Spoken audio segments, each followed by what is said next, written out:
बिस्मिल्लाहिर्रहमानिर्रहीम। अस्सलाम वालेकुम नाजरीन, सच की आवाज़ के साथ कामरान मुश्ताक चुगताई आपकी खिदमत में हाजिर है।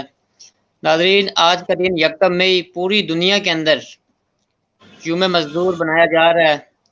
मेहनत कश मजदूर तबके को मैं आज के इस प्रोग्राम की वसादत से सलाम पेश करता हूँ। और आज चूँकि मौजूदा दौर जो कोरोना वायरस के हवाले से जो सबसे ज़्यादा मुतासर तबका है वो मजदूर तबका है। उनके जज्बे, उनकी हिम्मत, उनके हौसले को सलाम पेश करते हैं। सामीन और नाजरीन, आज के इस प्रोग्राम में हमारे मेहमान हैं मरूफ बिजनेसमैन, सियासी समाजी शख्सियत, सोशल वर्कर सरदार कामरान इलाही साहब। नाजरीन, कामरान इलाही साहब से कुछ दिन कबल हमने बात की। ये चूँकि ओवरसीज़ कश्मीरियों और पाकिस्तानियों के हवाले से दर्द दिल रखते हैं, उनकी मुश्किलात को समझते हैं और उनके लिए आवाज़ बुलंद करते हैं। अल्लाह ताला ने इनको खुदादाद सलाहियतों से नवाजा हुआ है और ये हमा वक्त जो है वो अपनी कश्मीरी और पाकिस्तानी कम्युनिटी के लिए फ़िक्रमंद हैं। कुछ दिन कबल हमने इनसे बात की और इनसे पूछा कि जो वहाँ पे फंसे हुए पाकिस्तानी कश्मीरी हैं, उनके हवाले से इन्होंने क्या इकदाम किए। तो इन्होंने जो है वो हमें जो इनके इकदाम थे, जो इनका प्लान था, जो इनका प्रोग्राम था, वो हमारे सामने रखा। तो 2 दिन कबल हमने देखा कि इन्होंने पाकिस्तान के वज़ीर ख़ारजा शाह महमूद कुरैशी साहब से तफ़सीलन गुफ्तगू की। आज़ाद कश्मीर के हुकूमत के मुतल्लिका वज़ीर, वज़ीर इत्तलात मुश्ताक मनाज़ साहब और दीगर जो ज़िम्मेदारान से, उनसे भी इन्होंने गुफ्तगू की। आज हम इनसे जानेंगे कि ये इन्होंने क्या ज़रूरत पड़ी कि जो ओवरसीज़ के मिनिस्टर हैं ज़ुल्फ़िकार बुख़ारी साहब, वो इनसे पहले से राब्ते में थे और बाकी तमाम जो मुतल्लिका लोग थे वो इदारे में था। और क्या ज़रूरत पड़ी कि वज़ीर ख़ारजा जो शाह महमूद कुरैशी साहब से इन्होंने राब्ते की नौबत पड़ी। तो और इनसे ये भी जानेंगे कि इन्होंने जब शाह महमूद कुरैशी साहब से राब्ता किया, ओवरसीज़ पाकिस्तानी और कश्मीरी के मसाइल उनके सामने रखे, तो उनका क्या रिस्पॉन्स था। जी कामरान इलाही साहब, आपको अपने प्रोग्राम में खुशामदीद कहते हैं। तो हमें बताइएगा कि शाह महमूद कुरैशी साहब से जो आपने बात की, उसका क्या रिस्पॉन्स मिला और ऐसी क्या वजूहत थी कि आपने शाह महमूद कुरैशी साहब से राब्ता करना पड़ा, और हमें हमारे नाज़रीन को तफसीलन बताइएगा। अस्सलाम वालेकुम वरहमतुल्लाहि वबरकातुहू। मैं सबसे पहले कामरान साहब सच की आवाज़ के साथ आपको, आपकी पूरी टीम को मैं अपनी तरफ से और ओवरसीज़ पाकिस्तानी और कश्मीरियों की तरफ से सलाम पेश करता हूं और शुक्रिया अदा करता हूं कि मैंने पहले भी जिक्र किया था कि ओवरसीज़ के अंदर जो बसने वाले मजदूर तबका जो लोग हैं, उनको आपने टच किया, उनके लिए आपने प्रोग्राम अरेंज किया। ये मेरा ख्याल है आपको ओवरसीज़ जर्नलिस्ट होने का एजाज हासिल है हमारी तरफ से। तो मैं इस पे अपनी तरफ से और पूरे ओवरसीज आज़ाद कश्मीरियों और पाकिस्तानियों की तरफ से आप सलाम पेश करता हूँ। कामरान साहब, आपने सवाल किया कि शाह महमूद कुरैशी साहब को क्या जरूरत पड़ी, तो मैं आपको थोड़ा सा बताऊं कि जब जुल्फी बुखारी साहब के साथ हम कांटेक्ट में रहते तो उनके ऊपर प्रेशर बहुत ज्यादा था। बात है वो हमारी कॉल इग्नोर करते, इस तरह के इशू थे, जिस तरह बहुत सारे मुस्तहिक जो हमारे मजदूर थे, मेहनत कश थे, वो हमारे लिए बहुत प्रॉब्लम हो रहा था। एक कोई इशू में थे, वो हमने बार बार कॉल की, उन्होंने हमारे कॉल पिक नहीं की, तो फिर हमने जनाब शाह महमूद कुरैशी साहब को कॉल की। उस वक्त हमारे पास तकरीबन 100-200 आप कह सकते हैं मजदूर मेहनत कश हम बैठे हुए थे, तो उनकी रिक्वेस्ट पे हमने कॉल की। तो आपने देखा शाह महमूद कुरैशी साहब ने अपने बच्चों की तरह हमें ट्रीट किया, उन्होंने बहुत अच्छा रिस्पॉन्स दिया, जिसका हम पूरे ओवरसीज पाकिस्तानी, ओवरसीज कश्मीरी और जो फंसे हुए मजदूर मेहनत कश तबका है, वो उनको सलूट पेश करता है। इसमें कामरान साहब, जो आपने हमारे साथ बात की कि इसको आपका रिजल्ट क्या मिला, तो वो आपके सामने है। आप देख सकते हैं जो भी इस टाइम मौजूदा सूरत हाल है उसको मद्देनजर रखते हुए कॉन्सुलेट में हमें बुलाया गया, हमें मेरी बात हुई। जनाब मैं गया कॉन्सुलेट के अंदर, एम्बेसी के अंदर, तो वहाँ पहले तो ये था कि बहुत सारे इश्यूज हुआ करते थे एम्बेसी में जाने के लिए। तो उस कॉल के बाद ये हुआ कि जनाब उन्होंने हमें टाइम दिया। मैं बहुत शुक्रिया अदा करता हूँ GC अहमद अमजद अली, जो कौंसलर जनरल है यहाँ के कौंसलेट के, वो हैं, और मुसावर अब्बासी साहब हैं जो CWA2 है। उन्होंने हमें टाइम दिया, उनसे हमारी बात हुई, तकरीबन हमारी 1-1.5 घंटा मेरी बात हुई।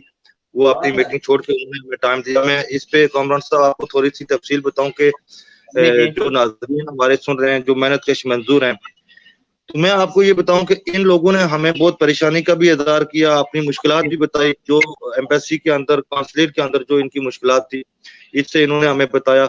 लेकिन इन्होंने बहुत एप्रिशिएट भी किया। इन्होंने जो हमारे इश्यूज थे, जो मजदूर तबका जो कह रहा था कि हम रजिस्ट्रेशन करते हैं, हमें फोन नहीं, कॉल नहीं आती, ये सबसे बड़ा इशू आप जो कह सकते हैं कि दुबई में था, जिसकी वजह से कॉन्सुलेट के बाहर बहुत ज्यादा रश लगा होता था। जब मैंने उनसे ये क्वेश्चन किया जनाब मुसव्वर अब्बासी साहब ने, तो उन्हें बड़े तमल से हमें ये मुतमईन किया। उन्होंने जी अमजद साहब ने जो सिस्टम था वहाँ कंप्यूटर, उन्होंने मुझे खोल के बताया कि हमारा एक दोस्त था, उसकी हमने रजिस्ट्रेशन करवाई हुई थी। जब हमने उनसे क्वेश्चन पूछा तो उन्होंने ये कहा कि आपके ये दोस्त है, उसने ये जो रजिस्ट्रेशन करवाई है, इसको 600 नंबर है, 682। जब इसने दोबारा रजिस्ट्रेशन करवाई है तो वो 20,000 पे चला गया। जब उसने मतलब उस बंदे ने 8 दफा वापस रजिस्ट्रेशन कराया। जब उसने एक दिन रजिस्ट्रेशन कराई, उसको दूसरे दिन कॉल नहीं आई, उसने दोबारा ऑनलाइन रजिस्ट्रेशन करना शुरू कर दी। उसमें यह हुआ कि वो आदमी, उसके बीच में जो लोग आते गए, उसको गैप पड़ गया, उसका नंबर एंड पे चला गया। इस तरह जो मुतासरा लोग हैं उनको भी समझना चाहिए, ये टेक्निकल इश्यूज आ रहे हैं, वो बार बार रजिस्ट्रेशन करा रहे हैं, तो इदारे को भी प्रॉब्लम का सामना करना पड़ रहा है। नहीं, इसमें कोई टेक्निकल इशू नहीं है। इसमें यह है कि जब 60-70 हजार आदमी रजिस्ट्रेशन करवाएगा, जो पहले करवाएगा तो वो मेरिट पे लेके आएंगे उसको। लेकिन जो एक आदमी बार बार करेगा, बार बार जब उसकी लिस्ट में नाम आएगा, जब ये मेरिट लिस्ट बनेगी तो वो एंड पे चला जाएगा। इसलिए हम अपने मेहनतकश मजदूरों से ये रिक्वेस्ट करते हैं, और सिर्फ पाकिस्तानियों से, कि जो आप एक दफा रजिस्ट्रेशन करते हैं उसको सिर्फ ऑनलाइन एक दफा रजिस्ट्रेशन करें, उसका कार्ड उनके पास मौजूद होगा और वो आपको कॉल करेंगे। जी जी, कामरान इलाही साहब, ये बताएं कि आपने जो एम्बेसडर साहब से मुलाकात की, उसमें उन्होंने आपको क्या जवाब दिया कि जो चंद दिन के बाद फ्लाइट्स शुरू होने वाली हैं, तो वो उसमें ओवरसीज कश्मीरियों और पाकिस्तानियों में जो प्रायोरिटी किसको दे रहे हैं सबसे पहले? चूंकि रजिस्ट्रेशन तो ऑलरेडी आपने बताया कि 35-40 हजार लोगों की हो चुकी है, तो किस तबके को वो सबसे ज्यादा या किन लोगों को प्रायोरिटी दे रहे हैं? सर, इसमें जब मेरी अहमद अमजद साहब और मुसव्वर अब्बासी जो CW है, उनसे जब मेरी बात हुई, बड़ी तफसीलन इस चीज पे मेरी उनके साथ गुफ्तगू हुई, तो उन्होंने मुझे बताया कि पहले हम जो फर्स्ट प्रायोरिटी दे रहे हैं, जो वीजे पे लोग आए हुए हैं, उनके वीजे खत्म हो गए, उनके राज का और खाने का सबसे बड़ा इशू है, सबसे पहले वो उन लोगों को भेज रहे हैं। उसके बाद उन्होंने ये कहा कि जो जॉबलेस हैं, जिनकी जॉब खत्म हो गई है, उनके वीजे भी कैंसिल हो गए, उनको हम जो है ना, जो मुस्तहिक हैं, हम उनको भेज रहे हैं। फिर उन्होंने मुझे ये कहा कि उसके बाद बाद लोग ऐसे हैं कि जो हमारी माएँ बहनें हैं, जिनको 6 मंथ से ऊपर डिलीवरी केस है, और वो उनको हम कोशिश कर रहे हैं कि जो पाकिस्तान जाना चाहते हैं तो हम उनको भेजें। उसके बाद जो चौथी पांचवी कैटेगरी उन्होंने रखी है, उसमें उन्होंने ये रखा है कि जो मुस्तहिक है और जो जिनका मेडिकल प्रॉब्लम है, कोई ऑपरेशन हो गया है, या आप कह सकते हैं जख्मी लोग हैं, तो उनको हम कोशिश कर रहे हैं कि उनको हम भेजना है। और वो इंशाल्लाह उन्होंने हमें यकीन दिलाया है। पहले तो कॉन्सुलेट कॉल नहीं पिक कर रहा था, बहुत सारी शिकायत थी, तो उन्होंने ये यकीन दिलाया है मुझसे बैठ के कि इंशाल्लाह जो भी मेरिट होगा, जो भी आप लोग नाम देंगे या उससे अलावा जो मेरिट लिस्ट पे नाम होंगे, हम उसको फर्स्ट प्रायोरिटी पे इंशाल्लाह करेंगे। क्योंकि मैंने उनको ये क्वेश्चन किया कि आप लोग दायरा मेहनतकश मजदूर तबके तक नहीं पहुंच सकते, जो रूम के अंदर जो लोग परेशान है, इसलिए हम कोशिश कर रहे हैं उसको कमेटी बनाए। अगर कमेटी ना भी बन सके, लेकिन जो कांटेक्ट में है, जो जिम्मेदारान लोग हैं ओवरसीज पाकिस्तानी, इंशाल्लाह वो उनकी बात सुनेंगे। मुसव्वर अब्बासी साहब और अहमद अमजद साहब ने ये यकीन दिलाया, और मुझे उम्मीद है कि इसका रिजल्ट इंशाल्लाह आपको 4-5 तारीख की फ्लाइट में इंशाल्लाह मिल जाएगा। जी जी, बहुत शुक्रिया कामरान इलाही साहब। बताइएगा कि इस वक्त तक यूएई के अंदर टोटल जो कोरोना वायरस की वजह से या तिबी जो मौत हैं, वो कितनी अमवात हो चुकी हैं, और उनकी जो डेड बॉडीज हैं उनको पाकिस्तान ले जाने के लिए क्या इकदाम किए गए हैं? ये भी मेरी डिस्कस हुई कल कॉन्सुलेट साहब से और मुसव्वर अब्बासी साहब से, और हमारी एक बड़ी अच्छी खातून है मैडम सहूलत, उनका शायद ओहदे का मुझे एग्जैक्ट नहीं पता, तो वो क्योंकि मैडम सहूलत है जो डेड बॉडी को देखते हैं, तो मेरी इस इशू पे जब उनसे बात हुई तो उन्होंने मुझे ये कहा कि यूएई लॉ के मुताबिक कोरोना वायरस की जो डेड बॉडी है वो हम पाकिस्तान नहीं भेज सकते। सही। बाकी उनसे जब मेरी बात हुई तो उन्होंने जो मुझे एग्जैक्ट फिगर तो नहीं बताए, मेरा जो फिगर थे वो थे 60, तो उन्होंने मुझे ये कहा कि तकरीबन जो अप्रैल में जो डेथ हुई है 47 तकरीबन, जिसमें से 25 और 60 चली गई हैं। बाद जो कोरोना केसेस हैं वो बॉडी नहीं जा सकती। तो उन्होंने जो सबसे, जब मैंने उससे पूछा कि इसमें हमें आजाद पाकिस्तान हुकूमत क्या रिलीफ दे, इसमें क्या कंस्ट्रक्शन है, तो उसमें उन्होंने ये कहा कि अगर पीआईए की बॉडी लेके जाएगी तो पीआईए पे बॉडी जाएगी तो उसमें इंशाल्लाह फ्री या जो भी इसका कानून होता है, अगर वो एमएट पे भेजेंगे तो आप हमारे पास आएंगे, हम आपको कंस्ट्रक्शन पेपर देंगे, वही जो डेड बॉडी 5,000 दिरहम में एमरेट लेके जाएगी वो आपको 2,000 में 2,500 में आपकी डेड बॉडी इंशाल्लाह पाकिस्तान पहुंचेगी। इस तरह की और वो डेड बॉडी का एक अलग सेक्शन जो मैडम सहूलत है वो देख रही हैं, इंशाल्लाह हमारे 1-2 केस हैं, हम उनके पास जाएंगे तो हमें उसमें भी आइडिया आ जाएगा। जी बहुत शुक्रिया। इस पर मैं पाकिस्तानी सफारत खाना जो यूएई में है उस पे और आपकी कोशिशों पे भी आपको सलाम पेश करता हूँ, और पाकिस्तानी सफारत खाना यूएई उसकी तमाम जो टीम है उसको भी मैं उसका भी शुक्रिया अदा करता हूँ। कामरान इलाही साहब, आज़ाद कश्मीर के वज़ीर इत्तलात मुश्ताक मनाज साहब से भी आपने इस हवाले से तफसीली बात की, और उन्होंने वो जो आपका पैगाम था वो वज़ीर-ए-आज़म आज़ाद कश्मीर तक पहुँचाया, और देखा आज मैंने देखा कि वज़ीर-ए-आज़म आज़ाद कश्मीर ने बाकायदा जो ओवरसीज़ कश्मीरियों के नाम वीडियो पैगाम जारी किया और उनको उनके मसाइल से उनको बताया, उनका हल बताया। तो इस हवाले से आप क्या कहना चाहेंगे?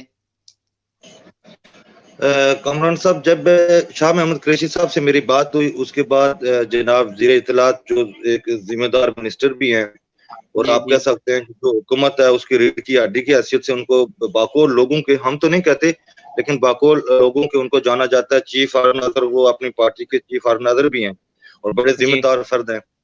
जब मेरी उनसे बात हुई रात को 11 बजे, उन्होंने कॉल अटेंड नहीं की, उन्होंने मुझे वॉइस मैसेज छोड़ा कि मैं मीटिंग में हूं तो आप मुझसे टेक्स्ट पे बात करें। मेरी फिर टेक्स्ट पे उन पे बात हुई तो जब मैंने उनसे ये पूछा तो उन्होंने मुझे ये कहा कि आपकी शाह महमूद कुरैशी वाली कॉल मैंने सुनी, इसमें तजाद है, कोई ऐसा इशू नहीं है। उन्होंने मुझे वॉइस मैसेज किया, वो रिकॉर्ड मेरे पास पड़ा है, अगर आपको चाहिए तो आपको सेंड भी कर सकता हूँ। फिर उन्होंने मुझे नोटिफिकेशन भेजे, नोटिफिकेशन वो थे कि जो आप कह सकते हैं 10 दिन 15 दिन पहले हो चुके थे, हमारा कुछ उस पे हमने हुकूमत आज़ाद कश्मीर को अप्रिशिएट किया था, लेकिन जो हैरानकुन बात थी वो ये थी कि उस पर कोई प्रैक्टिकल वर्क नहीं हो रहा। हमारे बहुत सारे नौजवान के उनकी अभी तक रजिस्ट्रेशन नहीं हुई, उनकी कोई डाटा नहीं है हुकूमत आज़ाद कश्मीर के पास। वो मुझे आईजी साहब का नाम ले रहे थे, शायद वॉइस मेरे पास पड़ा हुआ है, ये उसी दिन रात की बात है। और कोई हॉस्पिटल, कोई जो कश्मीर हाउस का जो कोना था वो बता रहे थे, वो मेरी इंफॉर्मेशन के मुताबिक अभी तक नहीं है। लेकिन अगर हो भी, ये सिर्फ इस्लामाबाद एयरपोर्ट टच करते हैं, इस्लामाबाद एयरपोर्ट की तो फ्लाइट ही नहीं मिलती, उसमें तो 2 तो 4 लोग जो साइड एरिया के एयरपोर्ट है जहां हमारे आप कह सकते हैं फैसलाबाद हो गया, लाहौर हो गया, कराची हो गया, पेशावर हो गया, उस एयरपोर्ट में हमारे कश्मीरी भाई और ओवरसीज कश्मीरी आते हैं, उनके लिए उन्होंने क्या सेटअप किया हुआ है वो उसकी अभी तक उन्होंने वजाहत ही नहीं की।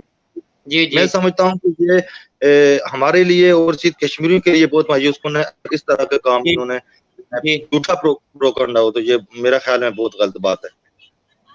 तो आज जो वज़ीर-ए-आज़म आज़ाद कश्मीर ने जो पैगाम जारी किया है, शायद आपने भी सुना होगा सोशल मीडिया पे, उस पे आपका क्या कहना है, आपकी क्या राय है?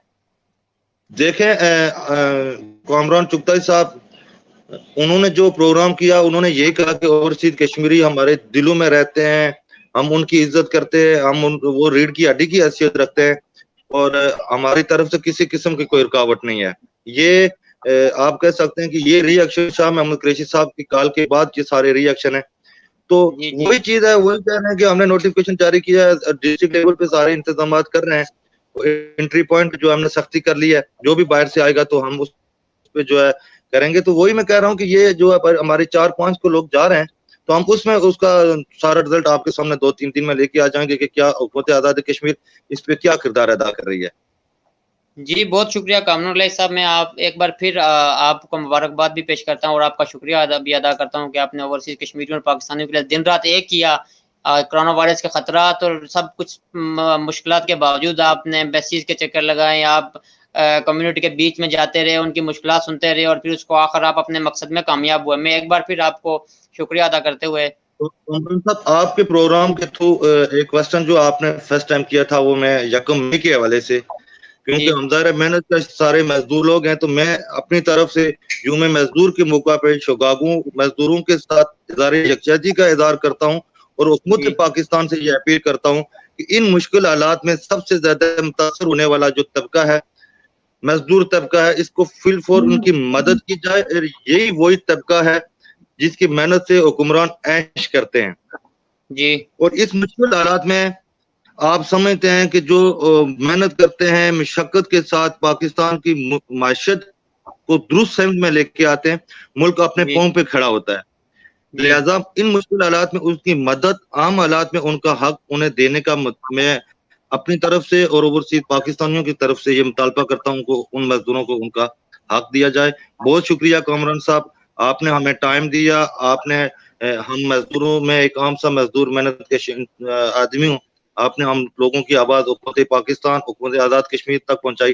मैं अपनी तरफ से पूरे ओवरसीज जो इस टाइम 60-70 हजार रजिस्टर्ड हो चुके हैं उनकी तरफ को आपको सलाम भी पेश करता हूँ, आपके पूरे चैनल को, आपके पूरी टीम को।